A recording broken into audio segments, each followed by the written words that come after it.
My name is Corey Gray, and I'm owner of Iconic Metalworks in Nashville, Tennessee. And we brought our Frank and Demi's 55 Cadillac here to Detroit Autorama to compete for the Ridler. We made the grade 8, so that's a huge accomplishment in itself. The grill is all handmade out of 1/2-inch aluminum, piece by piece. And then the original bumper, this bullet was actually up here with like a 45. So we took the bullet off, cut out the 45, molded it in, and these are now our running lights and blinkers. Kind of made it a cleaner look. The hood itself, we tilted it forward instead of going back the original way.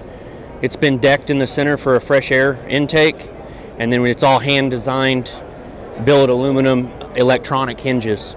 The motor itself is it's like a 590 something, 600 cubic inch big block with a Pro Charger on it. And it's kind of gave us some problems, but we've got it figured out. And the valve covers were Brodix, and we took the original emblem off the fender itself and grafted them into the valve cover to make it look like a stock Cadillac motor. So we started with a 2-door Cadillac, a really clean one, and we decided to turn it into a 4-door, which was a daunting task. But when the doors are shut with this paint scheme, it really makes it look like a true 2-door that it is. But we wanted to open it up for the elegant side of things. The roof is a 55 Chevy roof that we've grafted in to create that bubble effect. After the chop, it flattened everything out, and we wanted to keep it the bubble effect like the rest of the car.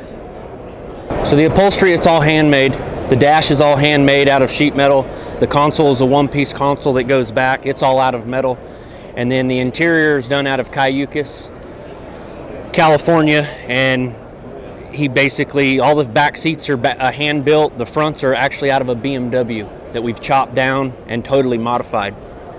But other than that, I mean, that kind of ties the car together, believe it or not. So with the trunk, we wanted to go with the style of this era. So it's kind of like it resembles the suitcases for the elegant style.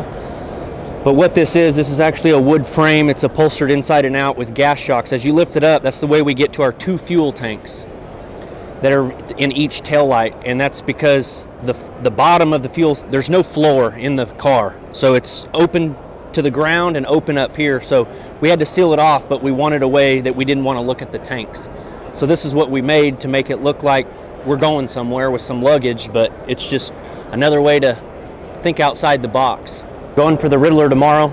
I mean, that's the huge accomplishment in itself. So with that being said, the owner, he's a car collector, and we will be going to Chicago with this, so if you guys are in the area, stop by and say hi. But I'm just glad to be here, and especially with this car. It's a 7-year project, and nice to see it finished.